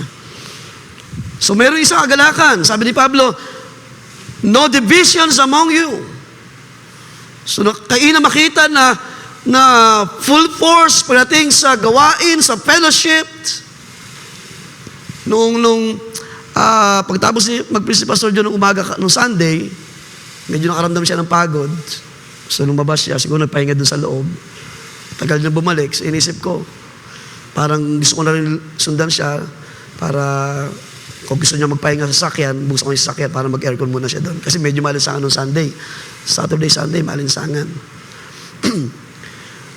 Talagang nakakapagod yung init. Pero maya-maya, after siguro mga 20 minutes, bumalik siya. Kaya sabi ko, kahit sa mga ganong sitwasyon, at alam naman natin si Pastor Joe, may maintenance na siya, meron na siyang binabantayan din, iniingatan. At sa biyaya ng Panginoon. Pero yung kanyang desire, na hindi dahil sa tapos na yung kanyang bahagi, ay iiwan niya kami doon. So nandun yung kanyang damdamin, nandun yung kanyang kagalakan pa rin, to listen, para makinig, para sumuporta. Ang sabi diyan, there's no divisions among you. At alam niyo ba yung word ng division sa Greek word na schisma? Ay may meaning na split or gap. Bakit may mga relasyon na hindi lumalago? Bakit may mga relasyon? Minsan napag-usapan din namin yung mga nangyari within the ministry. Bakit sa gitna o sa pagitan ng dalawang mananampalataya, minsan kahirap ipagkasundo sa harapan ng Diyos. So merong divisions. Sa Greek word na schisma, division means split or gap. Merong split or gap within the believers. Split and gap both refer to separations. So kahit na nasa loob ng gawain, pero mga damdamin ay hiwalay sa isa't isa. A split implies a tear, yung napunit, tear, rupture or division of a whole. While a gap represents an opening, interval, or empty space between two distinct things. They can indicate either a physical break or a metaphorical figurative difference. So kapag nandyan yung split or gap, paano mangyari yung harmony with the words? Hindi natin pwedeng i-claim na meron tayong harmony sa kalooban ng Diyos o sa salita ng Diyos kapag meron tayong gap sa isa't isa, mga kapatid. Kapag meron tayong hindi maayos na damdamin sa manggagawa, sa elder, sa diakono, sa mga magulang sa iglesia, mga young people within youth ministry, kung meron dyan counting split or gap, huwag na natin i-claim, huwag natin sabihin na tayo ay may harmony sa salita ng Diyos dahil nangangarap lang tayo na mayroon tayong harmony. Dahil kapag tayo ay mayroong pakikiisa sa salita ng Diyos, Naniniwala ako na walang split or gap na mananatili within the believers. Naniniwala ako na kahit gaano kahirap minsan ang mga differences, ang mga hindi pagkakunawaan, ang biyaya din sa sapat-sapat para maalis itong mga split and gap within ourselves, within our relations. Kung ano yung mga relasyon na mayroon man tayo sa iglesia. Kaya, naisip ba natin mga kapatid kung paano tayo nakapagpatuloy? Sabi sa kanila nung Saturday morning, yung 26 years ay hindi madaling bagay. Ibig sabihin, ang Diyos ay nag-establish ng kanyang salita, ng truth, doon sa lugar na yun. At umabot ang 26 years because may Diyos na katulong nila. May Diyos na tumulong sa kanila. May Diyos na naging mabiyaya sa ministry, sa pangailangan ng manggagawa, ng pamilya, ng mga kapatiran doon. At kahit anong kahirapan na maranasan, may panampalataya sila na nagsasabi, magpapatuloy ako. Sa biyaya mo, magpapatuloy ako, O Diyos. Hallelujah. At walang split or gap na pwedeng manatili. Kung meron man, sa ilan. Pero dahil nga nag-prosper, nagiging successful, lumalago yung gawain. Para sa akin, ang Diyos na mabuti at mabiyaya, nag-aalis ng mga split and gap sa mga relasyon. Dahil hindi pwedeng magkaroon tayo ng harmony sa salita ng Diyos na meron tayong mga kanya-kanyang damdamin na hindi maayos sa isa't isa. So ito yung pangalawa na proof that harmony with the Word is happening. Well, sa gabi ito, dalangin ko na ito ay lubusang maalis sa atin, mga relasyon ng mga magulang sa anak, mga magkakapatid, magipinsan, within youth ministry, within the ministry to ministry, tech team to music ministry. Kung mayroon pa mga split, may mga gap, alisin na natin yan. Within the children's ministry, kung meron man, sabihan ng Panginoon, sa inyong mga magagawa, ay mabiyayaan pa rin mga kapatid na kung may mga bagay pa na hindi naabot, ang Diyos ang nagbibigay ng tamang panahon para kahit paano maalis ang ilang mga differences at magkaroon ng isang kaisahan sa Espiritu ng Diyos. 1 Corinthians chapter 12, ating basahin verse 24, But God has so composed the body. But God has so composed the body, giving more abundant honor to that part which lack. So ito'y biyaya ng Diyos sa iglesia, sa ministry, na kapag mayroong bahagi na nagkukulang, na hindi kayang i-provide ng sinaman, ang Diyos ay meron siyang abundance, blessing. Ang Diyos ay may sapat-sapat na salita para magbigay, magkaloob doon sa bahagi na kulang. At alam natin yan mga kapatid, kahit man kami mga gawa, hindi namin kaya ibigay ang lahat ng bagay sa mga mananampalataya. Lahat kami may limitation din. Kung paano kayo ay mayroon ding limitations. Kaya nga, sabi ni Pastor Joe sa kanyang encouragement, hindi maaring tawag niya na tayo ay manatiling malayo sa isa't isa.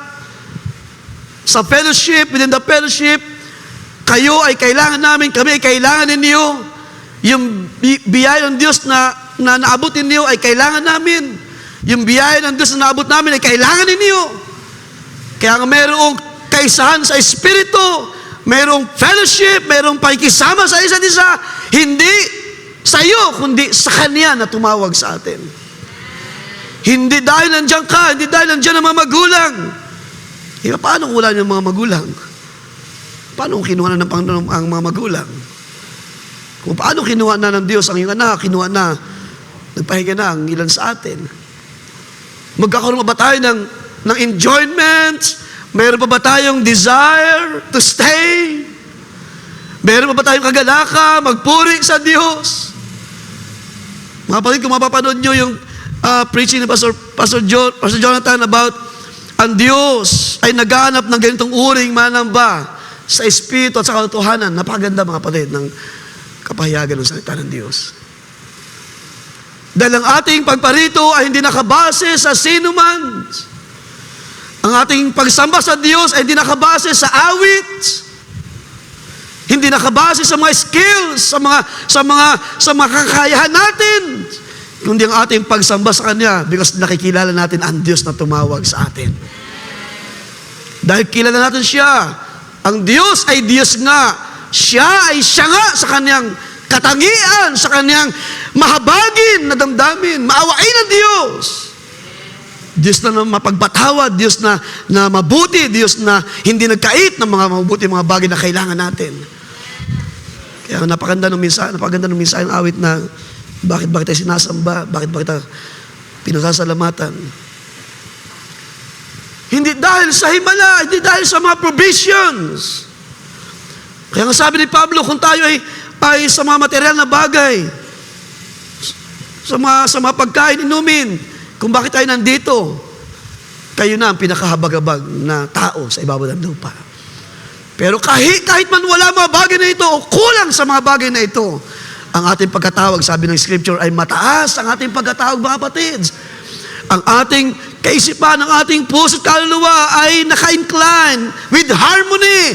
Kung anong sabihin ng Panginoon, then so be it, Lord. I believe, Lord. Ako'y sumasampalataya ng sabihin ng Panginoon, kayo ay aking pupuspusin ng aking spirito. Kayo ay makakita ng visions. Kayo ay magsasalita ng mga iba't ibang wika. Kayo ay pagtitibayin sa panampalataya. Fitly joined together, Iglesia.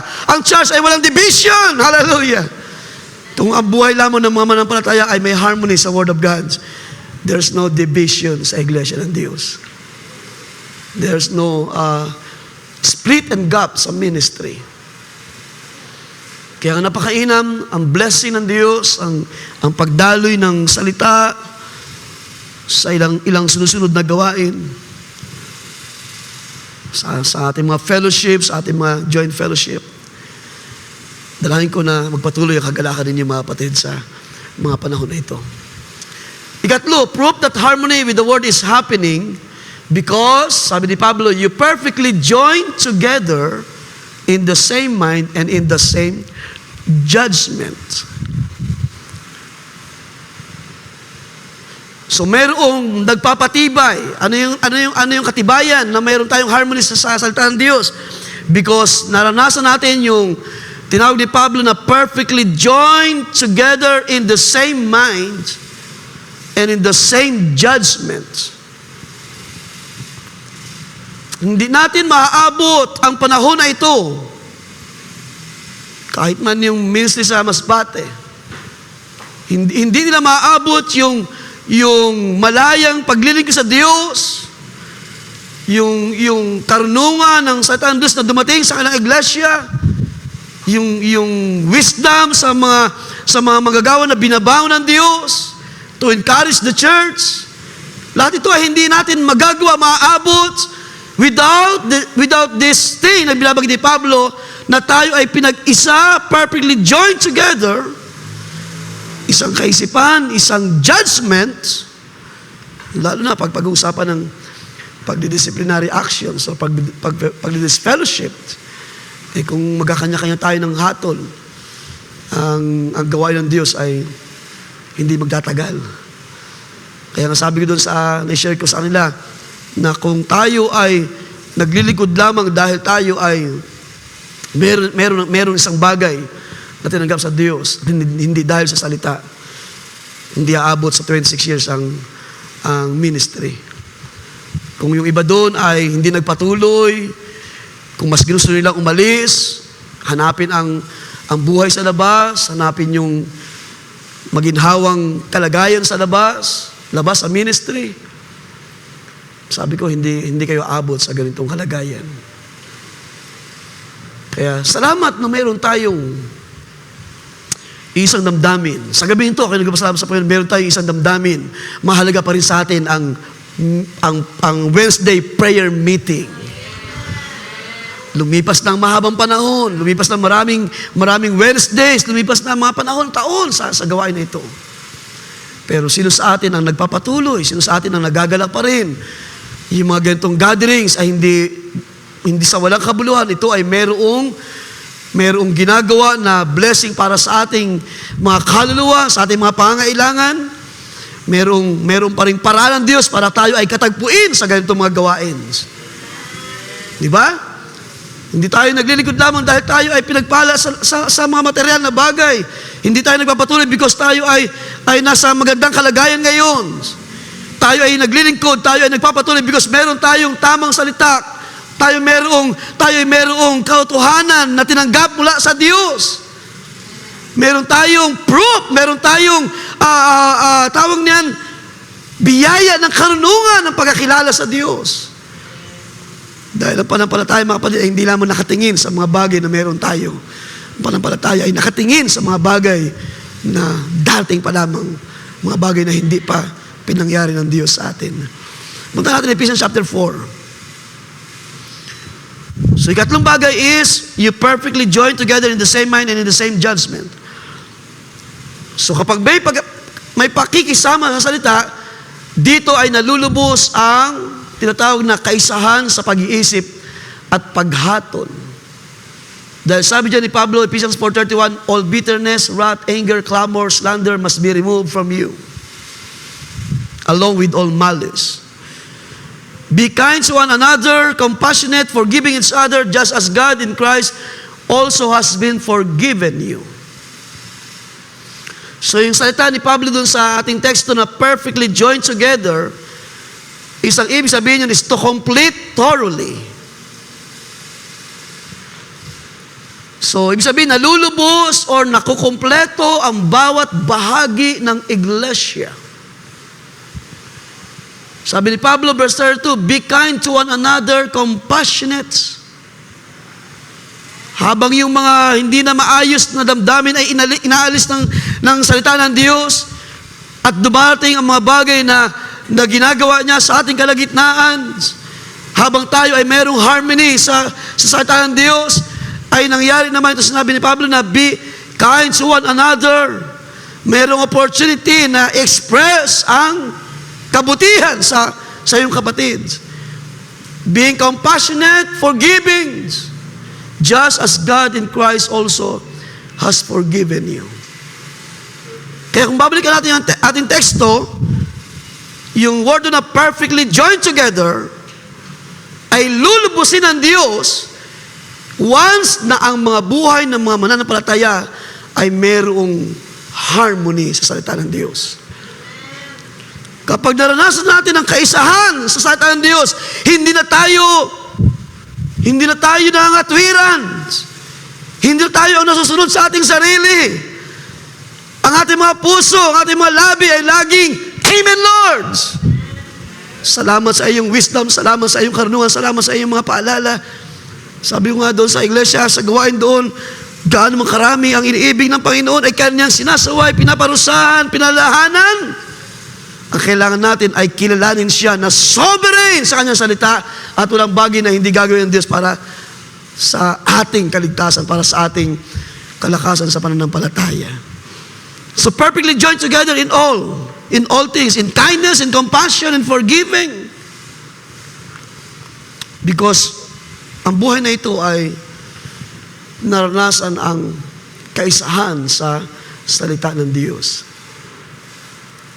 Now, when we say harmony with God's Word, ang pinapakita dyan mga kapatid, involves aligning one's thoughts, words, and life with Scripture.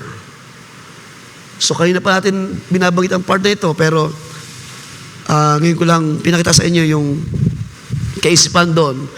So, when we say harmony with God's Word, merong aligning ang ating kaisipan, our words, yung ating sinasalita, at ang ating buhay sa Scripture, sa salita ng Diyos. Na ito ay nagre-resulta ng unity, peace, and obedience sa kalooban ng Diyos. So kapag sinabi natin harmony with the Word, ang ating kaisipan, ang ating salita na sinasalita, ang ating buhay ay naka-align sa kung ano sinasabi ng Scriptures. It is described as being of one mind with Christ, living in love, and allowing God's Word to govern daily actions. Dalawang bagay gusto ko rin tingnan mga kapatids. Yung dalawang key aspects of harmony sa salita ng Diyos. So una, unity of mind and judgment. Yung sa kinote natin na talata kanina. Saan yun? Sa Romans 15? Or sa ating teksto mismo, ay binanggit doon. The same mind and in the same judgment. Sa ibang talata na binasa natin, the same mind toward one another. Okay? Sa Romans 15:5, the same mind with one another, binanggit pa rin doon, so that with one purpose and one voice, we may glorify our God. So lahat yun ay nangungusap ng proof or ng katiyakan na mayroon tayong harmony sa salita ng Diyos. Okay, so this a verse, okay. Balikan ko lang yung Ephesians chapter 4:31.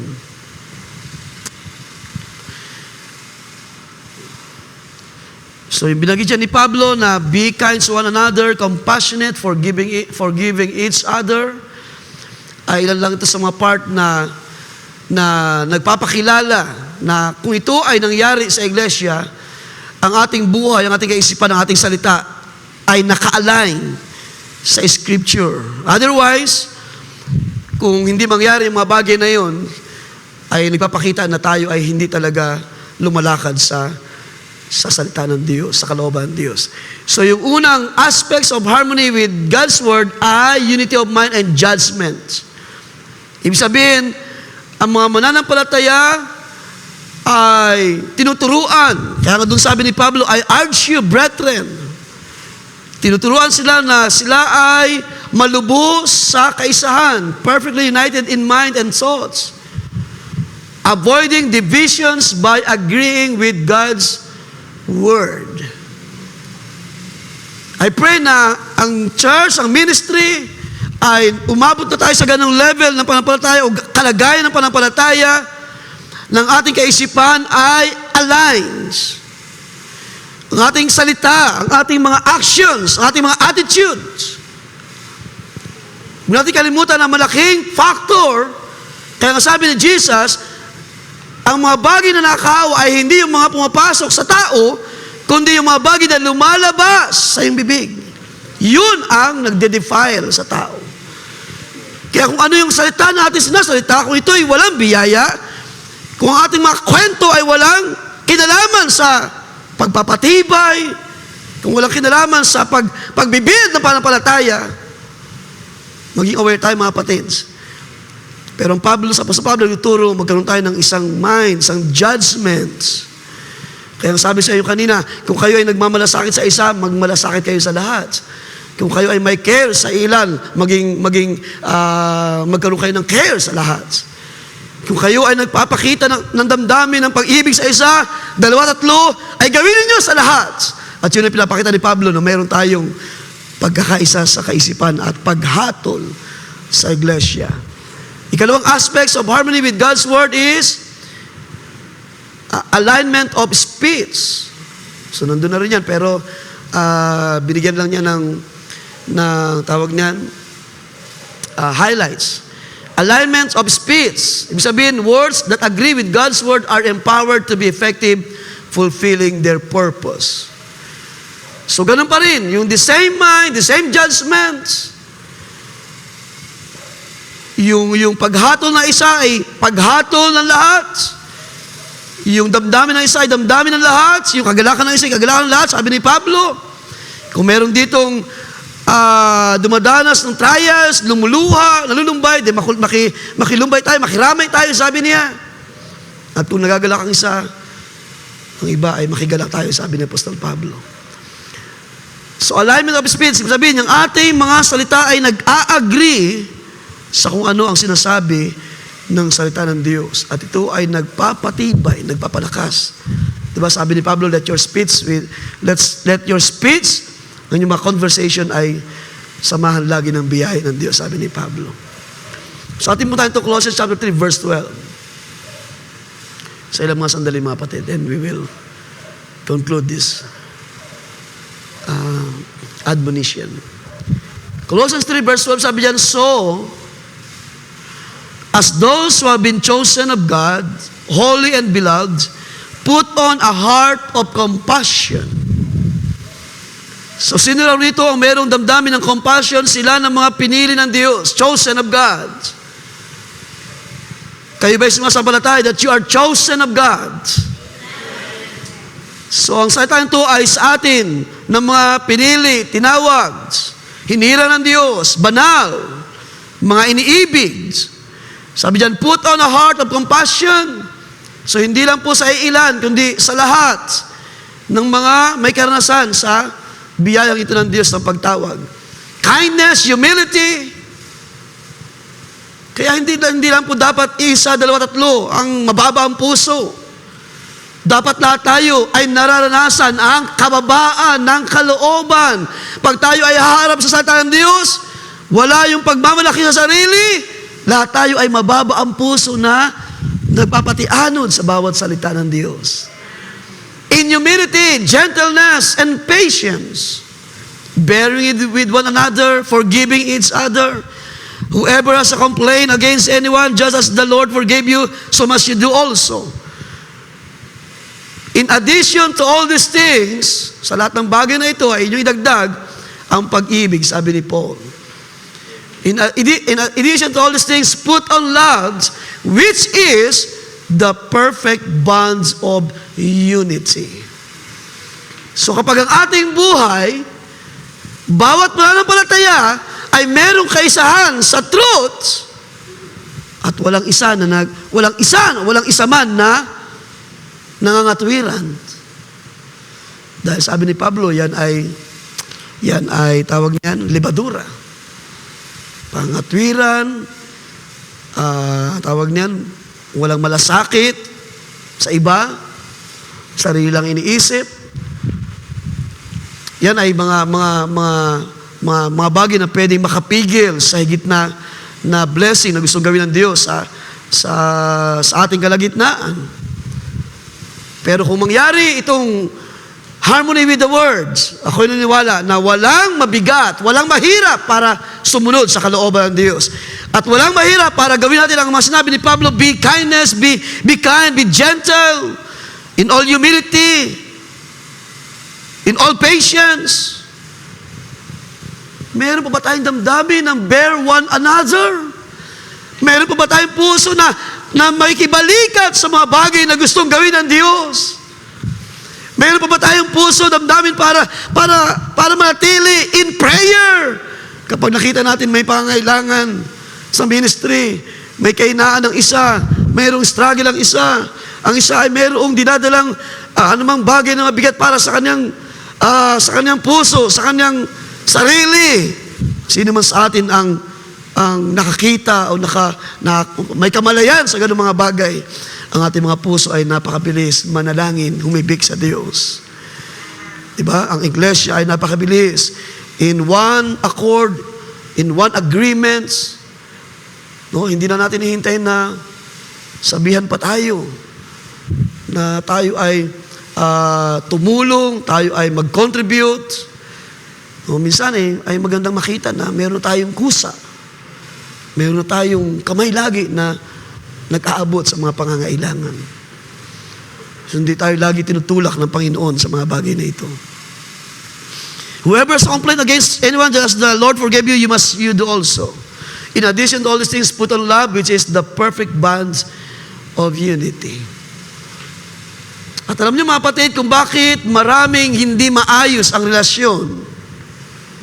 Whether ito ay magulang sa anak, anak sa magulang, magkakapatid, magpipinsan, or kahit man kayo ng mga magkakasama sa fellowship.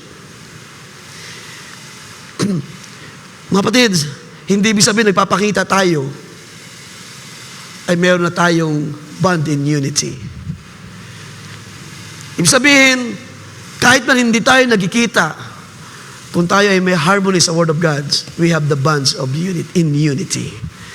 Kapag tayo ay nagkita-kita, mas sigit lang na highlights kung ano yung meron tayo sa ating mga puso. Pero kahit tayo ay magkakahiwalay, malalayo. Kahit ang inyong mga magagawa ay hindi lagi magkakasama. Pero sa panahon na sila ay magkakasama, ay makikita ang blessing of one mind with unity, with harmony sa truth. Kumikilala sa bawat bahagi ng isa't isa. Hindi ba magandang tingnan nyo sa iglesia na ang bawat bahagi ninyo, ang bawat bahagi ng isa ay nakaka-bless doon sa isa. Yung biyaya na meron na isa ay tumatanggap yung isang bahagi ng biyaya na mula sa Diyos. Ibig sabihin na nahahawa yung kagalakan na meron kayo ay nahahawa yung iba na kulang sa kagalakan. Yung sipag na meron kayo, nahahawa yung iba para magsikap din naman sa panampalataya. Yung iba na masigasig sa paglilingkod sa Diyos, ay nahahawa yung iba, nadadala yung iba sa biyaya ng Diyos. So, ibig sabihin, kahit man hindi tayo magpangita, ay tawag niyan, visible or, nangyayari ang harmony sa mga salita ng Diyos. Gaano pa kapag tayo ay nagkaroon ng fellowship, ng pagkakasama, ng tawag niyan, ng pakikisama sa isa't isa, lalo na sa Panginoon. So, kung bakit may mga relasyon na hindi maayos? Because hindi na nga nagkikita-kita, meron pang kanya-kanyang kaisipan. Kulang na nga tayo sa panahon na mag-sharing sa isa't isa. Hindi pa tayo nakatayo sa isang bagay. So what I mean is, let's say, ang isang believer, ito yung kanya nakikita o tinatayuan, at yung isa, ito yung kanyang damdamin. Ibig sabihin, hindi na nga kayo nagkaka-fellowship, malayo pa ang damdamin niyo sa isa't isa. Paano pa kaya pag nagkita kayo?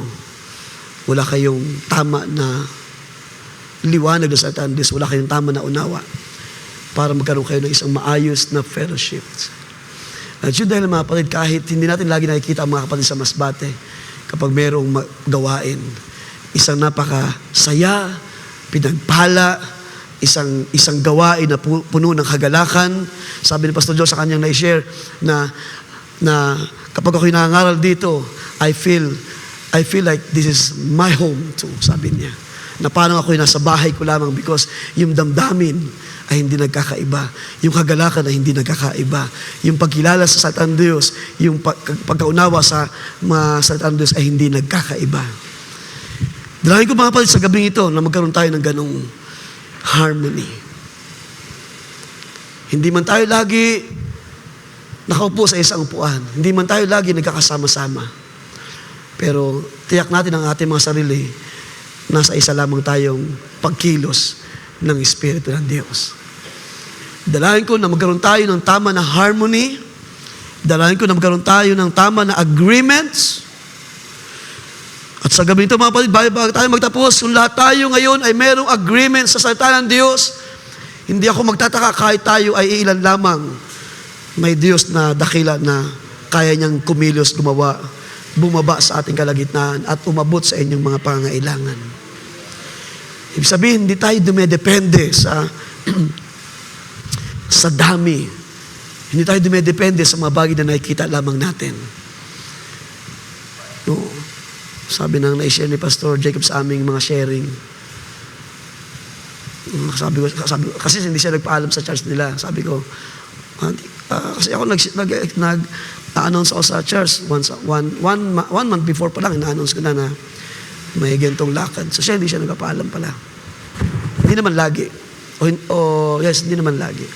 Pero may mga times hindi siya nagpapaalam. Sabi ko, hanapin ka ng mga kapatiran niyo. Sabi ko sa kanya. Pero isang maganda doon, kahit di siya magpaalam, at nalaman na nandun siya sa gawain, yung mga, kung tama ang puso ng mga manampalataya, hindi sila magdadamdam sa mga gawa. Hindi sila magtatampo. Si pastor talaga hindi nagpapaalam. Dahil nga mayroong isang agreement sa Word of God. So maaaring hindi maiwasan yung magtatanong, pero meron talaga, minsan meron talaga ganong tawag niya sitwasyon. Pero ako, hindi ko naman gagawin sa ministry na bigla lang ako mawawala. So, I don't know kung ano yung kanyang mga ibang bagay na yung isang kanyang naging tawag niyan dahilan is yung mga pastor tawag doon? Pastor sickness, yung binagit niya na term. So ayaw niya, kasi pag nag-announce, sabi niya pag nag-announce ako, iba doon, baka mamaya wala eh. Dahil isipin, wala naman si pastor. So para maiwasan daw yan, sabi niya. So, well, sa akin naman, napakainam dahil kung may share ko sa inyo, then meron akong kasama na manalangin para sa mga lakad ng mga manggagawa. At yun nga, sabi sa inyo kanina, kahit man di tayo magpangita, kung lahat tayo ay may harmony sa salita ng Diyos, whether tayo magkakalayo, isa ang ating damdamin sa Panginoon. Sino man ang tumayo sa inyo, sino man ang mangaral na, of course, nasubok na, at kilala natin na bahagi ng ministry. Dahil naalala ko na si Pastor Franco, hindi rin talaga yung basta-basta nagpapatayo, mga kapatid, lalo na pag mga baguhan. So sa ating mga bagong mga MC, Brother Joseph at ilang mga deacons, ay nakita natin na kailang paglilingkod ay sinubok na rin ng Panginoon. That's why sila ay binigyan natin ng pagkakataon. Okay, so gusto ko lang basahin itong isang bahagi ng preaching ni Brother Branham. Para sa akin, napakainam makita na ang fellowship ay merong harmony sa salita ng Diyos, or lahat ng believer ay merong harmony sa salita ng Diyos, para makita natin ang smooth na pagkilos ng Diyos. Yung banayad na pagkilos ng Diyos. Yung kapag ang Diyos ay nangusap, lahat ng mga nakaupo ay tatanggap ng pagkapala mula sa Diyos. Wala sa ating out of place, wala sa ating may iwan, wala sa ating hindi pagpapalain ng Panginoon. Nabasahin ko lang ito, sabi ni Brother Branham, sa isang mensahe niya, sabi niya, and the whole solar, sabi niya, God and the whole solar system, sabi niya, He blow it up, His hands, and He sits so many million years, light years beyond that, and the whole thing is upheld by His power and His word. Every star has to hang to its place. Yes, sir, sabi niya. Then was humbled enough to come down, tinutukoy niya ang Diyos, and be made one of us, to die for us, sa magitan ni Kristo. Sabi niya, were without excuse.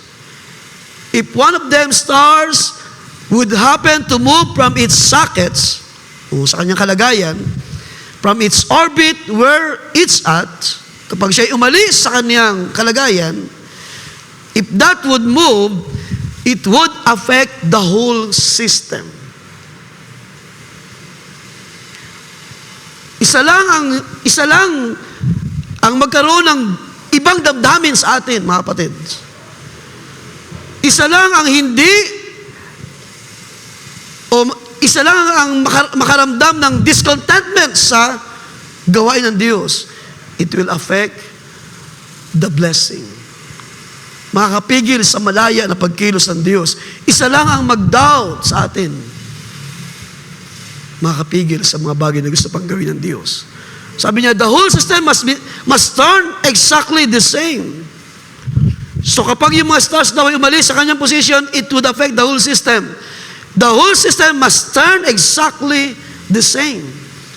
Lahat ng mga bagay sa planets o sa universe, sa kalangitan, ay dapat kumilos exactly the same. At yun ang sinasabi ni Pablo, kapag tayo ay gagawa, kikilos in the same minds. Ano sabi dyan? For one depends on the other. Kung lahat ito ay kikilos, exactly the same, sabi diyan, and God's system, when it's in perfectly harmony with Him, lahat ng bagay ng creation ng Diyos, the whole thing works perfect. Lahat ng bagay ay magiging maayos. That's right, sabi niya, because it has to. Kung ang lahat ng mananampalataya ay nakaharmony sa salita ng Diyos, ang pagkilos ng Diyos ay gagawa ng mainam, maayos na paggawa sa iglesia. Kung meron man tayong mga kahilingan, may Diyos lagi na tutugon. Kung meron man tayong mga kabigatan, may Diyos lagi na magko-comfort sa atin. Kung meron man tayong mga pangailangan, sino sa gabi ito ang meron mga pangailangan na tayo ay inabutan ng Diyos sa nakalipas sa panahon? Kapag tayo ay lumapit, manalangin, at ang ating puso with harmony sa kanyang kalooban, ang Diyos ay laging banayad. Ang Diyos ay laging tumutugon. Ang Diyos ay laging kumikilos. Ang Diyos ay laging gumaganap sa kanyang mga pangako. And that's why sa gabi ito, dalahin ko na magkaroon tayo ng ganitong uri ng puso at hindi tayo nakadepende lamang sa kung ano ang nakikita sa ating paligid. Dalahin ko na bukalan pa kayo ng Diyos ng puso na may kalakasan. Ang puso ninyo ay pag-alapin pa ng Diyos ng isang damdamin sa kapatid, na isang maayos na damdamin, isang mabiyaya na relasyon sa isa't isa. Dalahin ko kung mayroon pang split and gaps, kung mayroon pang mga bahagi na hindi na ayos, ay ating sama-samang itaas sa gabing ito. Mayroon ba imposible sa Diyos? Mga kapatid, walang bagay na imposible sa Diyos. Kailangan lang natin gawin kung ano ang nasa ng Diyos para sa atin. I'm so much prayer pa sa Panginoon sa ministry. Hindi ko alam kung ipagkakalob ng Diyos ang aking mga desire pa sa ministry. Lahat ito ay aking pinagkakatiwala lamang sa Kanya. Aking mga desire, gusto kong i-reach out sa Pastor Eli, makausap siya, matulungan siya. At makasuporta doon sa gawain sa summer, sa Arteche. I-share ko rin, ipahayag ko rin sa kay Pastor Joel, Lord willing, kung loobin ng Diyos by August, sa gawain naman doon sa Macabong. So lahat ito ay aking pinagkitiwala lamang sa Panginoon at dalangin ko ng Diyos ang magbigay daan sa lahat ng ating mga pangailangan. Ating malapakan ng Panginoon mga kapatids for His word sa gabing ito. Tayo lahat ay naniya ko magsitayo for a while. Tayo magpasalamat sa Kanya. Dalangin ko patuloy na Siya ang kumilos sa atin. Bigyan tayo ng puso mababa upang tayo ay magkaroon ng kaisahan sa salita ng Diyos. Tayo manalangin yung mukha at manalangin. Panginoong Diyos, salamat sa iyong mga salita. Ikaw ay aming pinupurit, pinapasalamatan mula pa sa gawain sa Masbate, O Diyos, hanggang ngayon. Ay nadadama ko ang isang mabiyaya na yung pagkilos sa Diyos. Hindi lamang sa amin na mga magagawa, kundi sa iglesia, sa mga kaluluwa doon, O Diyos. At nakita ko, Panginoon, ang kanilang kagalakan, ang pagtulong, ang pakikiisa sa ministry. Nakita ko, Diyos, ang isang maayos na paggawa mo sa dahon na iyon. Salamat sa mga buhay. Salamat sa mga lingkod. Salamat sa mga Brother Agosto. Ilang mga kalakihan doon na since na na-establish ang gawain, nanatili pa rin sila. Marami nang umalis, marami nang nawala, Panginoon, sa ministry. Pero nag-iwan ka, O Diyos, ng mga kapatid na mayroong harmony sa iyong salita. Ang kailang buhay ay may reflection. Kaya hindi ako nagtataka na pinagpapala mo yung gawain doon, Panginoon. Ikaw ay patuloy na tumatawag sa mga kaluluwa sa dahon na iyon. Salamat sa mga kapatiran doon na umiibig sa ministry, nagmamahal sa iyong gawain. Salamat sa kanilang mga buhay, O Diyos. Bagamat maaaring limitado lang din ang aming naitutulong, pero nakita ko ang progress, nakita ko ang iyong biyaya na pagkilos. Mula sa yung lingkod, Pastor Joel, hanggang sa down to sa mga maliit na bahagi pa ng gawain ng Diyos. Kung sa bilang sila ay dumadami rin, Panginoon. Hallelujah. At ang kanilang mga paghahandog sa iyo, paglilingkod, nakita ko rin ang paglago, Panginoon, ng iyong biyaya sa buhay nila.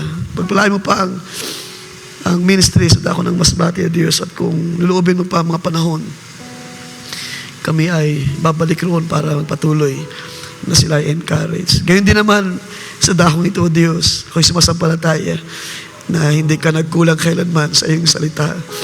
Hindi mo pinagkulang ang iyong iglesia ng karunungan at kaalaman. Hindi ka nagkait, Panginoon, sa aming mga kahilingan. Salamat. Ikaw ay patuloy na dumidinig sa aming mga pangailangan, sa aming mga dalangin, sa mga karamdaman, O Diyos. Purihin ka. Salamat, O Diyos, na hindi mo pinagkait ang mga kagalingan sa aking mga kapatid, O Diyos. Brother Yuan, siya ay pinagaling sa iyong biyaya. At ang bawat isa, Panginoon, hindi kami mag-asawa na kami ay lalapit sa iyo para umiling. Hallelujah. Oh, itulot mo pa, O Diyos, ng aming buhay ay lubusin ang kagalakan at kami ay magkaroon pa ng higit na harmony sa iyong salita, O Diyos. Higit pa naming maranasan ang mga dakilang bagay dahil ikaw nagsabi, Panginoon, higit pa rito ang iyong gagawin. Lord, kami ay nagtitiwala sa iyong mga salita, umaasa, at kami ay sumasampalataya na meron ka pang inihandang mabuting bagay sa buhay ng iyong mga banal. Kaya salamat sa iyong mga salita, sa kasimplihan ng mga pagtuturo at mga paalala sa amin. Salamat, O Diyos. Bless your word. Salamat din sa iyong mga kalakihan, sa mga elders na sila ay patuloy na itinatayo to minister in your congregation sa iyong gawain sa dakong ito. Brother Tim, salamat sa buhay niya at sa mga kalakihan, sa mga diakono, Diyos, na ibinabangan. Lord, patuloy kami nagdi-desire in one mind and one spirit, Lord. Ako'y sumasampalataya na may gagawin ka pa sa iyong iglesia sa uling mga araw na ito, sa buhay ng iyong mga banal sa uling mga araw na ito. Bless your word, pagpalain ka, dakilain ng iyong dakilang pangalan, at sa iyo lamang mabalik lahat ng papulit pasalamat sa pangalan lamang ng aming Panginoong Kristo Jesus. Everybody say amen and amen.